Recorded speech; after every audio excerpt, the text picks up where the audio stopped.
What's going on, y'all? Welcome to this month's State of the Pay. Got a lot of stuff to unpack here. We're going to talk about events that we got going around Mobile Bay for September, as well as the fish patterns. What are the redfish, speckled trout, and flounder going to be doing in September, and where y'all can find them? But before we get into all that, let's go ahead and talk about a few sponsors here of today's episode. First one is Sea to Swamp. Sea to Swamp is a tackle shop in Goshen, Mississippi. I go there for all of my tackle needs. They have a bunch of tackle that you really can't find anywhere else. Death grip jig heads, double D's. They have certain lures with different custom paint jobs and just all sorts of tackle that is otherwise hard to find, and it is ran by a fisherman that knows exactly what's going on here on the Gulf Coast. So if y'all are looking for a place to go purchase some tackle, head over to Goshen, Mississippi, and give Sea to Swamp a shot.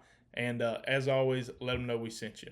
Our next sponsor is Yactics. If y'all are looking at renting out some kayaks here around the Mobile Bay area, be sure to check out Yactics. They have awesome pedal drive kayaks that are fully loaded, and they only start out at $80. They will bring these kayaks to you, or you can designate a certain area that you want to launch from. They also have an optional guide service. So if you want somebody that is familiar with the area to take y'all out, they have that as well. But these are pedal drive kayaks starting out at $80.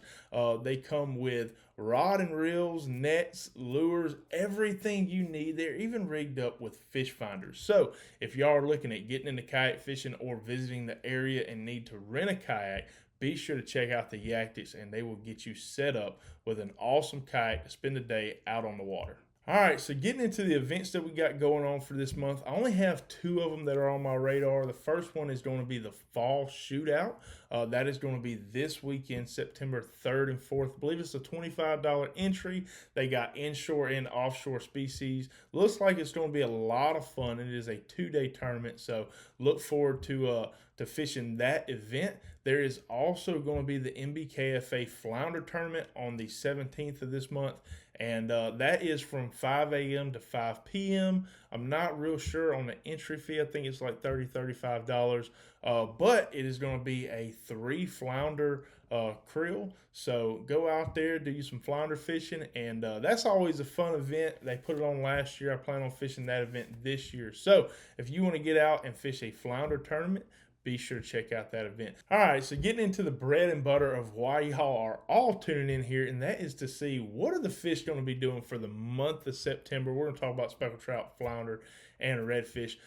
Before I get into that, though, if y'all want to know specific spots of where I'm catching all of these fish at, and there's just a lot more information about all of this on Patreon. I'm going to link that here and down in the description. That is where I do Google Earth overlays of specific boat launches, where I'm catching specific fish at, pretty much just pinpointing where these fish are being found. So if y'all are looking at going and having a good day of fishing, be sure to check out the Patreon channel, and there is a lot of good information. We actually have over 90 videos on there around the Mobile Bay, Pensacola, and Mississippi area. So if you're fishing any of those areas, you can find a lot of good information on our Patreon channel. So getting into the speckled trout.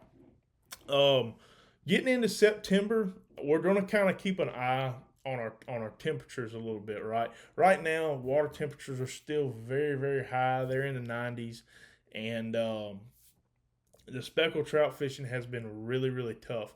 One thing that I can tell you is that I'm definitely finding the speckled trout hanging tight to structure like oyster pots, the artificial reefs around the Mobile Bay area. And early in the morning, we're finding them out on the sand flats around like the Shoals, a little Dauphin Bay, Fort Morgan. But as that sun kind of gets up, we're definitely finding those fish on the oyster pots around Dauphin Island, and then also Navy Cove and in those areas. So if you're looking at getting on some speckled trout, you can start off fishing some sand flats early on, and then as the sun gets up, transition over to fishing structure, like oyster pots or oyster reefs. All right, redfish. So the redfish have been in the creeks as always. We're finding them in our marsh systems. They've been relatively easy to catch, but they've really switched gears on what they're eating. So we want to make sure right now there's a ton of shrimp in the marshes as well as crabs. I'm seeing a ton of redfish that are in there tailing. So I would just make sure we're throwing like a shrimp or a crab pattern, you know, things like that. The bugs fishing lures have worked really, really well for me. I'm popping it through grass. Those redfish are keying in on it and eating those pretty good. So having a lot of success on that. Inside these marsh systems, we want to be targeting our redfish in the main creek channels right now. That's where the most of the oxygen is going to be at in those systems because of the heat. Those real deep back creeks are real stagnant, foamy water, a lot of algae. And as we start to get a couple of cooler nights and that water temperature drops, there will be a little bit more oxygen back there in those creeks, and those redfish are going to ease back there. So once again, with redfish, keep an eye on the temperature because in September we're liable to get a couple of cold fronts coming through later on in the month, and we just want to be watching those temperatures. If we can get our temperatures in the mid to low 70s at night, it's going to drop that water temperature down into the 80s real well, low 80s, maybe even high 70s, and those fish are going to ease back up into the creeks. Now for flounder.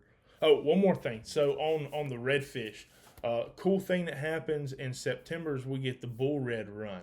So if you're wanting to get on some really big redfish, look to target those around the Dixie Bar around Fort Morgan, the Dauphin Island jetties around Fort Gaines, anywhere around the passes. These redfish are coming in from offshore. They're in massive schools, and they're going to be entering into our bays and different areas. So wherever your deep passes channels are that open up to the Gulf, that is going to be an excellent place to look for bull reds. Kind of a deal that you can do is, as we get, especially later on in the month, if you're in a boat, just run your boat. If you see a lot of boats just hanging out in the middle of the bay, chances are they are definitely on a school of bull reds. Also, this is the time of the year that you're really looking for birds, right?